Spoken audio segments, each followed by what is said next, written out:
Se você ainda não me segue no Instagram, vai lá, @SamuelCacunha. E se quiser o conteúdo completo de biologia para vestibular e Enem, acesse a minha plataforma. O link está aqui na descrição do vídeo. Uma boa aula! Fala pessoal, tudo certinho? Bem-vindos a mais uma videoaula. É com muita alegria que hoje, neste momento, vamos estudar as nossas lindas gimnospermas, essas grandes árvores que podem chegar até mais de 100 metros de altura, algumas espécies. Pessoal, esse grupo é fantástico, existe uma novidade evolutiva aqui que justifica eles terem tido esse sucesso tão grande. Então vamos falar isso com muita calma. Primeiro, nas características das gimnospermas, características gerais. Lembrando que você já assistiu lá a aula de introdução à botânica, que a gente fala das características de todas as plantas. Inclusive, eu não vou falar aqui que elas fazem fotossíntese, todas aquelas características básicas, porque nós já falamos sobre elas na aula geral lá de botânica, introdução à botânica. Então tem que ter assistido aquela aula, beleza? Bom, então vamos lá. Gimnosperma é o primeiro grupo a apresentar semente. Lembra, existem dois grupos que apresentam semente: gimnospermas e angiospermas. As gimnospermas apresentam uma semente, foram as primeiras, só que a semente é nua. Por que ela é nua? Porque é uma semente que não tem um fruto envolvendo ela. A semente não está dentro de um fruto. Por isso a gente fala que é uma semente nua. As angiospermas, próximo grupo que a gente vai estudar, aí sim, elas têm um fruto e tal, e aí é outra coisa, assunto para a próxima aula. Bom, além disso, a semente foi a grande novidade evolutiva desse grupo, porque a semente, ela possibilitou um grande sucesso. Esse grupo, já vou adiantar aqui o finalzinho, eles conquistaram o ambiente terrestre definitivamente, porque eles não dependem mais da água agora. Veja, gimnospermas não dependem da água para reprodução. Óbvio que como é um ser vivo, ele precisa de água. Só que as suas raízes extremamente profundas vão lá e tirar água lá de baixo. Mas agora, o gameta masculino não precisa mais de água para chegar no gameta feminino. Isso foi um grande avanço aí entre os grupos das plantas. Bom, outra característica interessantíssima do grupo é que surge aqui o grão de pólen. O grão de pólen vai carregar o gametófito masculino, ou melhor, vai ter ali dentro o gameta masculino ainda imaturo, em formação, e ele vai chegar até o gameta feminino pelo vento. Olha que interessante, o pólen, né? Tanto é que tem gente que tem alergia, dá até aquela chamada febre do feno, né? Uma alergia muito grande que a pessoa tem por causa dos grãos de pólen, que são lindos. Na verdade, se pesquisar na internet grão de pólen, formas dele, se você se apaixonar, tem grãos de pólen extremamente lindos, ok? Normalmente as gimnospermas estão em ambientes frios. Aqui em Curitiba, você já veio aqui para Curitiba? Eu saí lá do Rio Grande do Sul, lá em Pelotas, eu sou de Pelotas, né? Cheguei, vou morar em Curitiba, um pouco mais para o norte, lá vai ser mais calor do que aqui, não vai ter, ou melhor, não vai ter um inverno tão rigoroso. Lê do engano, né? Aqui em Curitiba tem um inverno super frio também. E aqui tem a floresta de araucária. As araucárias que são as gimnospermas, né? Entre principais exemplos de gimnospermas, araucárias, que é um tipo de pinheiro chamado pinheiro do Paraná. Esses pinheiros aqui, ó, de árvore de Natal que a gente utiliza, né? Que a gente não, mas é muito famoso em filmes aí norte-americanos. As sequoias, que são aquelas árvores que tem, inclusive quem já viu aí Planeta dos Macacos, eu não sei se é um, se é o dois, mas é esse o moderno, Planeta dos Macacos, filme moderno. Tem aquelas árvores, sequoias gigantescas, chegam a 80 metros. Algumas espécies de gimnospermas passam 100 metros, como eu vou falar para vocês logo adiante. Então eu já falei que eles não dependem da água. A fecundação não depende da água, isso é muito importante. Também possuem vasos condutores. Que tu imagina, veja, como é que uma árvore de 80 metros, você sabe que a planta absorve água pela raiz. Como é que a água ia chegar lá em cima da planta? Bom, ela vai pelos vasos condutores. E aí existem aquelas propriedades da água, que é adesão e coesão, né, que ela faz com que a água chegue até as folhas. Mas em fisiologia, eu vou explicar para vocês isso mais detalhado. Vamos ver, aqui tem órgãos verdadeiros, é folha, é raiz, é caule, né? Tudo tranquilinho aqui, tudo tranquilo. Então isso aqui é importante você saber. Antes, as briófitas e as pteridófitas, principalmente as briófitas, eram muito dependentes da água. As pteridófitas também, porque a fecundação depende da água. Esse momento não. A gente diz que eles não são dependentes da água para fecundação, ok? Não é que ela não precise de água. eu vi lá, o professor disse que não depende de água. Não, depende para sobreviver, mas não para a fecundação. Tranquilo? Bom, aqui ó, vamos lá. Então já falamos aqui das características principais do grupo, que tem de novo no grupo. Lembrando que, veja bem, tudo que surgiu nas briófitas e nas pteridófitas, aqui continua. A diferença é que surgem novas coisas em cada grupo, ok? Por isso que a gente fala das características do grupo. Agora, vamos falar um pouco da semente e do grão de pólen, que surgiu aqui e é muito importante também. Bom, o que é uma semente? Semente. Não, enfim, a semente é um óvulo quando ele está fecundado. Então, quando ocorre a fecundação entre o gameta feminino e o gameta masculino, ocorre que se transforma, o gametófito feminino se transforma na semente. Aqui dentrinho da semente tem o embrião. O embrião ele está revestido por uma substância nutritiva que a gente chama de endosperma.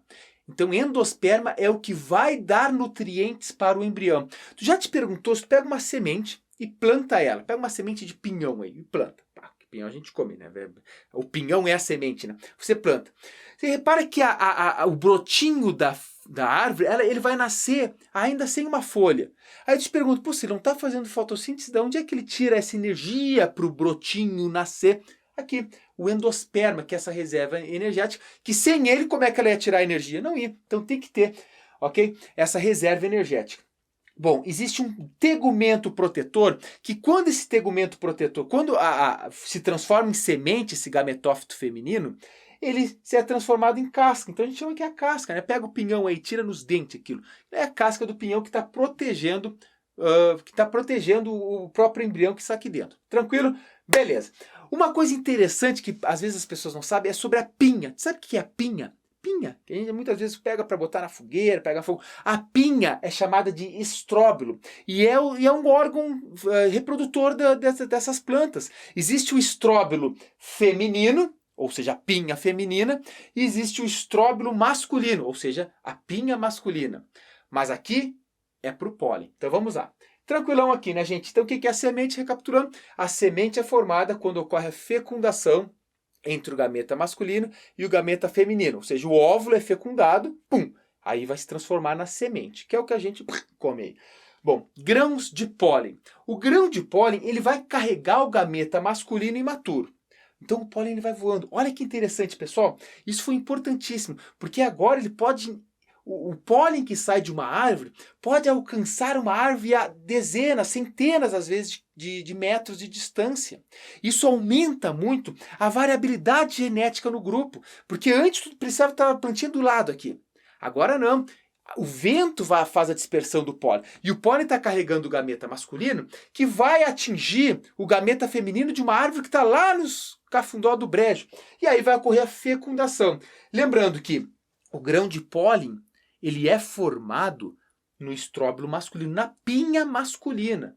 Beleza? Outra coisa interessante, quando o pólen chega no gameta feminino, que vai chegar aqui no gameta feminino da planta, ele se conecta na entradinha e ele libera um caninho chamado de tubo polínico. Esse tubo polínico é literalmente como se fosse um cano, um tubo, que vai conectar aí sim, o gameta masculino aqui dentro, onde está o gameta feminino. E ele vai liberar ele lá para dentro e vai ocorrer a fecundação aqui dentro. Lembrando, fecundação que também aqui depende do organismo materno. Então a fecundação vai acontecer todo dependente do organismo materno. Ocorre a fecundação, aí sim, forma o embrião. E aí formada a semente. Então é interessantíssimo esse processo porque esse tubo polínico garante que a fecundação pode acontecer sem água. Então não precisa de água. Ele não precisa nadar, ele simplesmente vai pelo tubo polínico, chegou lá no final, cheguei aqui, fecundação, zigoto, embrião. O embrião vai se desenvolver e vai se alimentar aí do endosperma até germinar. Ok? Então aqui está, gurizada, a primeira etapa. Agora eu vou apagar logo em seguida. Vou falar do ciclo. Aí sim, a gente entende muito melhor quando a gente trabalha com ciclo. Lembrando que, gente, o ciclo tem muito nome e a intenção aqui é você entender o processo, saber o que está acontecendo em cada um desses processos do ciclo das nossas gimnospermas. Então, agora eu vou apagar aqui e vamos lá para a próxima etapa da aula. Fica ligado. Então vamos nos encaminhando para o final dessa videoaula falando agora dos grupos. Gente, existem esses 4 grupos, sendo que esse aqui são os principais. É esse aqui que você tem que saber, porque são as coniferófitas, ou seja, são as coníferas. Gente, aqui tem árvores que chegam a 110 metros de altura. Estima-se que o ser vivo mais velho da Terra seja uma árvore conífera, que tem mais de 4.000 anos de idade, uma árvore. Então, gente, pesquisa aí aquelas florestas de coníferas gigantes, só árvores que tem que ter dezenas de pessoas para conseguir abraçar elas, de tão grandes que elas são. Ok? Então essas são as coníferas. O pinheiro, araucária, que é o pinheiro aqui do Paraná, tudo se enquadra aqui. Depois tem as cicas, que elas se medem até 14 metros de altura, mais ou menos importantes um pouco. Tem as gincófitas. Algumas delas podem viver em desertos, são plantas, parece que está tudo morto, assim, atiradão no deserto. Elas estão vivendo uma boa lá, na verdade. As folhas dela até não conseguem crescer muito mais, porque elas vão se desgastando, porque elas ficam em contato com o chão, né, com a terra, no caso, com a areia. E depois tem esse gênero que é a gincófita, que tem apenas uma espécie, que é a ginkgo biloba. Se não estou enganado, esse é o nome da espécie. Uma única espécie viva. Já existiram outras espécies desse grupo aqui. E ela tem uma característica de ser decídua. Já grava esse nome. Uma árvore decídua significa que ela perde as suas folhas em uma determinada época do ano. Porque depois a gente vai estudar em fisiologia que é vantajoso.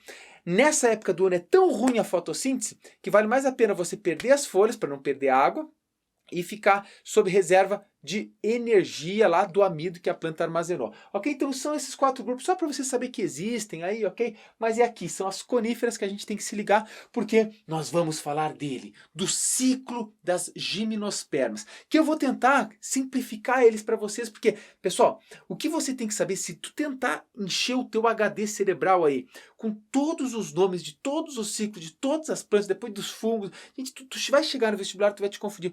Por isso que eu falo, não é o decorar, é o entender o processo. Porque quando a questão de vestibular te trouxer ali um desenho de um ciclo ou a informação, tu vai olhar aquilo ali e vai te lembrar do mecanismo geral e aí tu vai matar a questão. Eu te garanto, entenda. E a decoreba venha na consequência depois, se por acaso rolar. Não precisa ficar bitolado e tentar decorar todos, tu enlouquece. Mas entender o mecanismo, mano velho, isso é necessário. Então, vamos falar do ciclo reprodutivo do pinheiro. Obviamente tem uma imagem visurada aí, fica ligado. Então, para ver o ciclo reprodutivo de uma gimnosperma, vamos pegar como exemplo um pinheiro, que é o mais utilizado no grupo.